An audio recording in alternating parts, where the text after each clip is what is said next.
Localisation होती है कि जब हम प्रोजेक्ट के अंदर ना वो लगाते हैं लैंग्वेजेस लगाते हैं, सही है, इसको लोकलाइजेशन कहते हैं। तो इसको लगाना कैसे है, इसके लिए मैं पैकेज यूज़ कर रहा हूँ इजी लोकलाइजेशन, ये ठीक है। इसके और भी पैकेजेस हैं बट ये वाला कन्फिगर किया है। ये इतना इजी है कि इसके फ़ायदे मैं आपको दिखाता हूँ। इसको यूज़ करने का तरीका क्या होता है, आपने ना अपने एसेट्स के अंदर जाके ना, और एसेट्स के अंदर लैंग्वेजेस के फोल्डर के अंदर ना अपनी लैंग्वेजेस बनानी होती है। अगर इंग्लिश लैंग्वेज है तो इंग्लिश की एक जेसन फाइल है, उर्दू है तो उर्दू की एक जेसन फाइल है, स्पेनिश है तो स्पेनिश की जेसन फाइल है, ठीक है। अगर आपकी 10 लैंग्वेज है, 1000 लैंग्वेज है, सारों की एक एक जेसन फाइल होगी, ठीक है। और मेक श्योर उनके नाम होने चाहिए उनके वो जो लैंग्वेज के सिंबल्स होते हैं उनसे, जैसे EN रिप्रेजेंट करता है इंग्लिश को, UR रिप्रेजेंट करता है उर्दू को। आपने थोड़े थोड़े लिखे हुए हैं, मतलब आपने जेसन कम लिखा हुआ है। ये एक्चुअली मैंने सिर्फ अभी तक पूरी ऐप में इतना ही टेक्स्ट यूज़ किया है। जो मेरी ऐप बहुत लंबी है ना, उसके अंदर होगी तो हम ज़्यादा टेक्स्ट ऐड करते रहेंगे। मैं भी करके दिखाता हूँ। टेस्टिंग पर्पस के लिए अगर हम थोड़े से लिख के बस शुरू कर दें तो बाद में उसको अपडेट कर लेंगे, बाद में इस जेसन को साथ साथ अपडेट करेंगे। जैसे अभी जैसे हम जब ऐप ओपन करते हैं, स्प्लैश स्क्रीन के ऊपर नाम लिखा आता है ऐप का जी, उसके ऊपर हमने लिखा होता है इंग्लिश में क्या लिखा होता है, मान लो MVVM प्रोवाइडर लोकलाइजेस्ट, जो भी तुम्हारे प्रोजेक्ट का नेम है, मान लो जो भी है वो, जो उसका नाम है डेव्स इन रेस्टोरेंट मैनेजमेंट, ये इसका नाम है, तुमने ये नाम रख दिया। अब लोगों को उर्दू में जब वो लैंग्वेज चूज़ करेंगे तो उनको हर जगह पे उर्दू में लिखा है, तो उसकी उर्दू की लैंग्वेज हम रखेंगे इधर। एक चीज़ हमेशा सेम रखनी है, दोनों की दोनों जेसन के अंदर जो की का नाम है वो सेम होना चाहिए। यही सबसे इम्पोर्टेंट चीज़ है लोकलाइजेशन में। जैसे इस जब भी कोई बंदा इस की को यूज़ करेगा जिसका नाम है ऐप नेम, दोनों के अंदर सेम नाम है, इनकी वैल्यूज़ इसमें उर्दू में लिखी है इसके आगे और इसमें इसके आगे इंग्लिश लिखी है। ये हम चैट GPT से करवा लेंगे, इंग्लिश वाला जेसन उर्दू में कन्वर्ट कर दो, पूरी की पूरी भी कर देगा। अगर तुम पूरी जेसन उसको दोगी ना, उससे कहोगी इसको उर्दू की कर दो, पूरी की पूरी एग्जैक्ट ये बना देगा, या साथ साथ एक एक लाइन करवा लो, वो आपकी मर्जी। ओके, ये है लोकलाइजेशन। ये जो पहले बनाई है खुद बना रही, ये मैंने खुद बनाई है। वो हमें पता ना हमारा टेक्स्ट कौन कौन सा इस्तेमाल, मैंने अभी ऐप के अंदर यही यूज़ कर रहा था तो मैंने यही वाली खुद बनाई है, ठीक है। उसके बाद लिप के अंदर ना, लिप के अंदर एक फोल्डर एक बनाया हुआ है, फोल्डर यूटिल का। अभी मैं सिर्फ टेक्स्ट का बता रहा हूँ। यूटिल के अंदर मैंने एक रखा हुआ है ऐप टेक्स्ट। इस ऐप टेक्स्ट के अंदर वो सारी कीज़ के नाम है जो आपकी वहाँ पे एग्जिस्ट कर रही हैं, जो आपकी जेसन फाइल्स में एग्जिस्ट कर रही हैं, ठीक है। ये भी आप GPT वगैरह से बना सकते हो। मतलब आपने करना क्या है, जब भी, जैसे अब एग्जांपल दिखाता हूँ, अगर कोई बंदा व्यू के अंदर जाए और लॉगिन के पेज के ऊपर जाए, लॉगिन के पेज के ऊपर उसको दिखाना है, लेट्स से टेक्स्ट लिखा हुआ है, ये ईमेल, वो लिखा होता है ना टेक्स्ट फील्ड के ऊपर एंटर योर ईमेल, ये टेक्स्ट लिखा है, आपने उसको टेक्स्ट को शो करवाना है लेबल के अंदर, तो आप यहाँ पर लिखोगे enter your email hard coded.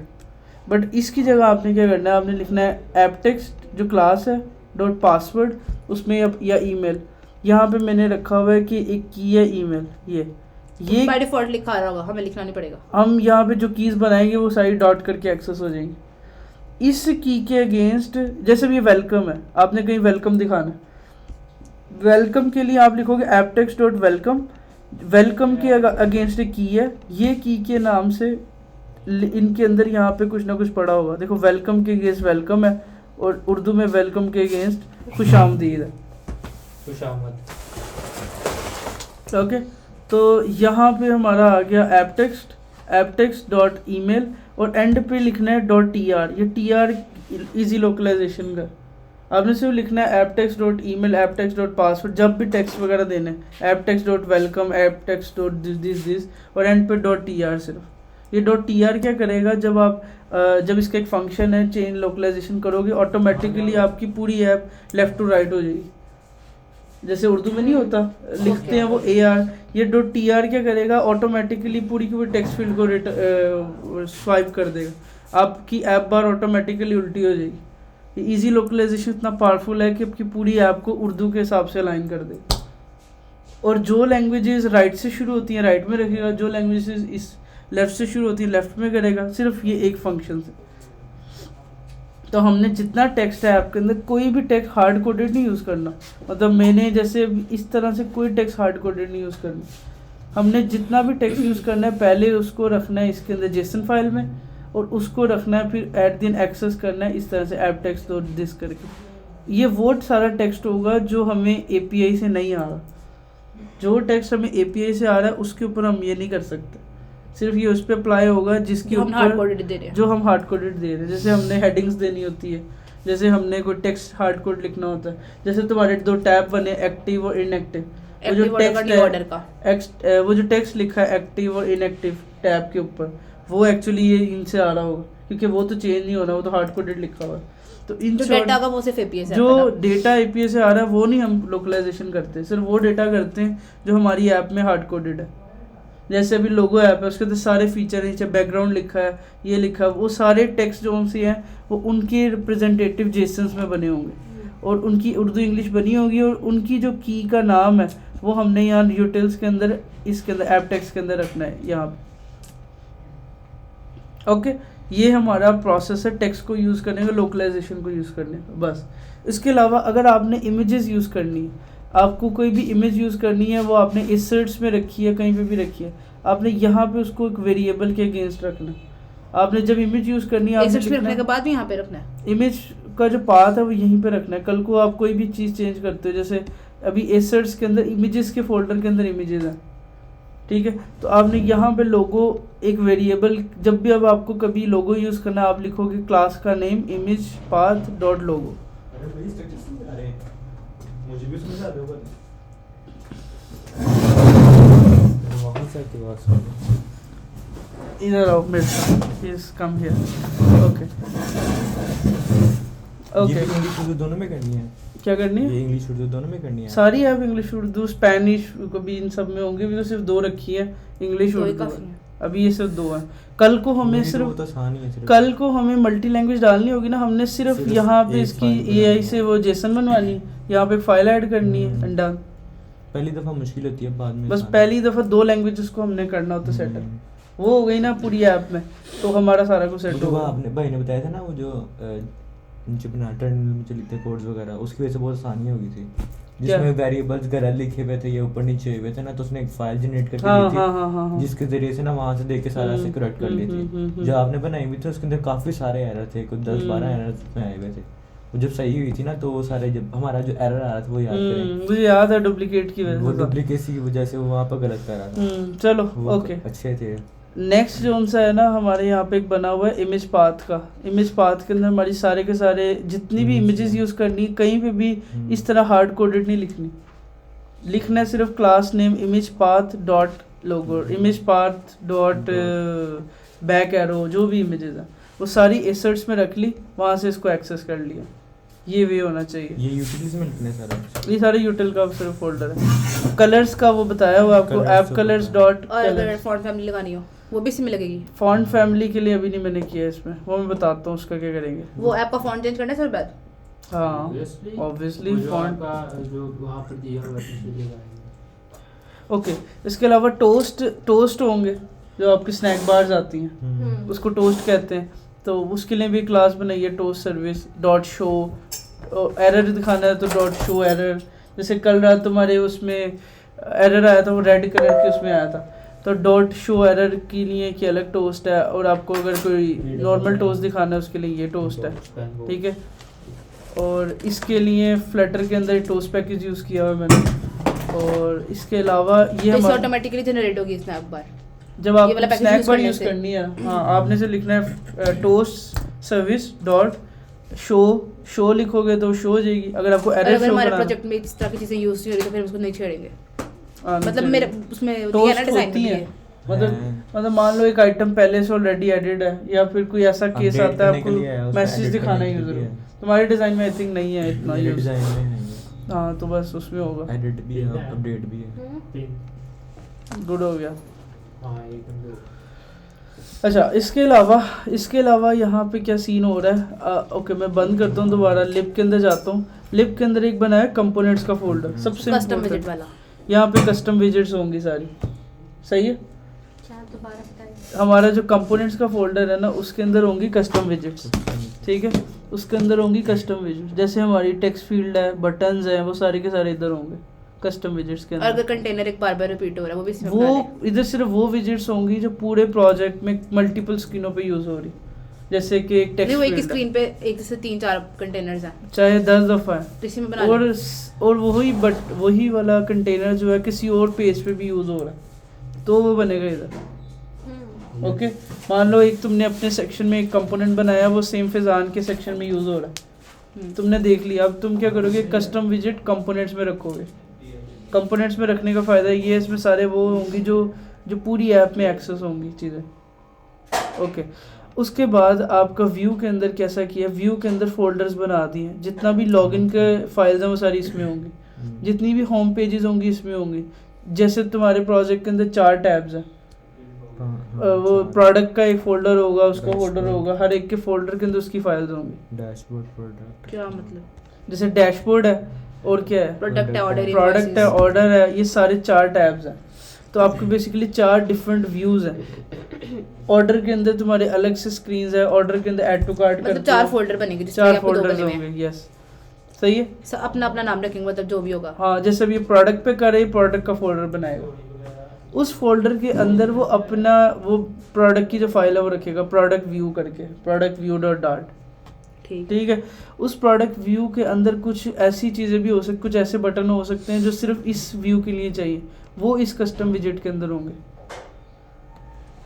ये जो सबसे स्पेसिफिकली important- मेरी स्क्रीन के लिए है, जो सिर्फ और सिर्फ स्पेसिफिकली इसी स्क्रीन के लिए है। जैसे कि ओवरऑल प्रोजेक्ट में यूज ओवरऑल प्रोजेक्ट में यूज नहीं हो रहा। जैसे ऐड टू कार्ड के अंदर जो कोई वो जो प्लस माइनस का बटन है, इंक्रीमेंट वो तो सिर्फ उसमें डिक्रीमेंट, यूजर एक्स पे मैं वो काम सिर्फ कर रही ऐड टू कार्ड में यूज स्ट्रोक होता मेरे है। पास भी है, स्ट्रोक के अंदर है वो भी। अगर वो मल्टी में हो रहा है तो यहाँ पे बनाओगे कस्टम में। अगर वो तुम्हें लग रहा है हूं। कि उसके लिए तुम फिर सारी स्क्रीन से लानी पड़ेगी कि इसमें कहाँ यूज हो रहा है। सिर्फ तुम ओवरव्यू देखोगे, नहीं, वो तो देख समझ आई। और लेट्स से अगर कल को तुम्हें लगता है कि ये तुम सिर्फ फाइल को ड्रैग करके यहाँ मूव कर दोगे। Okay, I am coming. Okay, तो हमारी सारी विजेट्स वगैरह जो उनसी है वो रहेंगी इसके अंदर। ठीक है, इसमें और इसमें डिफरेंस यही है कि इसमें पूरे प्रोजेक्ट की विजेट्स होंगी। अब जैसे बटन्स है, सारा कुछ वो इधर होगा, और इधर वो विजेट्स होंगी जो सिर्फ इस स्पेसिफिक फोल्डर के लिए कंपोनेंट्स बनेंगे। ठीक है, ओके। उसके बाद आपका जो है ना, यहाँ पे व्यू का काम पूरा होता है, और इसके अलावा व्यू मॉडल्स आपके कंट्रोलर हैं। व्यू मॉडल ओपन करते हैं सेम वही फोल्डर्स के हिसाब से जैसे व्यू में थे, आपके व्यू मॉडल के अंदर भी मॉडल्स बनवाने हैं, मॉडल्स मैंने हैं, बनाए हैं वैसे। वो भी उस पे भी आते हैं इंटीग्रेशंस पे। आपके जो व्यू मॉडल है ना, एक्चुअली वो कंट्रोलर है जहाँ पे आपके प्रोवाइडर हैं। मेक श्योर प्रोवाइडर वैसे ही बनाने हैं जैसे व्यू मॉडल्स बनाए, व्यू बनाइए। जैसे प्रोडक्ट का फोल्डर बनाया, सेम प्रोडक्ट के फोल्डर के अंदर ही उसका प्रोवाइडर होगा।